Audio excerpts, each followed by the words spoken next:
Teka muna mga kapatid, magnilay muna tayo. Sa Ebanghelyo ngayon, sinabi ni Jesus sa kanyang mga alagad, marami pa akong sasabihin sa inyo, ngunit hindi ninyo ito kayang tanggapin ngayon. Ipinangako niya na ang Espiritu Santo ang magtuturo sa kanila sa katotohanan sa tamang panahon. Alam mo ba na may isang bundok na muling tumataas matapos ang pagguho?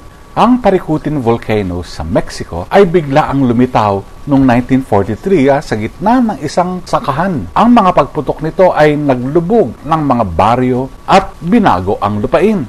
Ngunit sa paglipas ng panahon, ang natunaw na lava ay lumikha ng bagong lupa. Ang bundok ay patuloy na lumalaki. Ito ay isang magandang larawan ng paggawa ng Espiritu Santo sa ating buhay. Sa gawa ng mga apostol, nangaral si Pablo sa Atenas, isang lungsod na hindi pa nakakakilala sa tunay na Diyos. May mga tumanggi sa kanyang mensahe, ngunit may iba namang nakinig at nagsimula ng kanilang pananampalataya.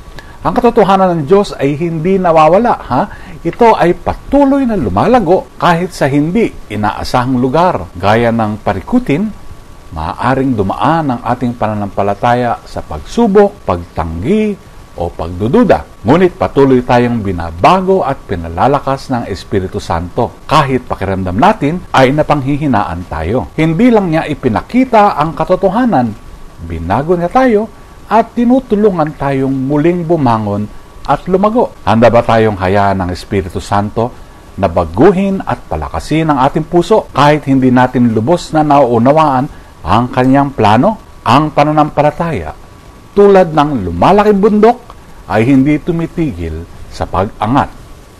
Pagnilayan natin ito. Amen.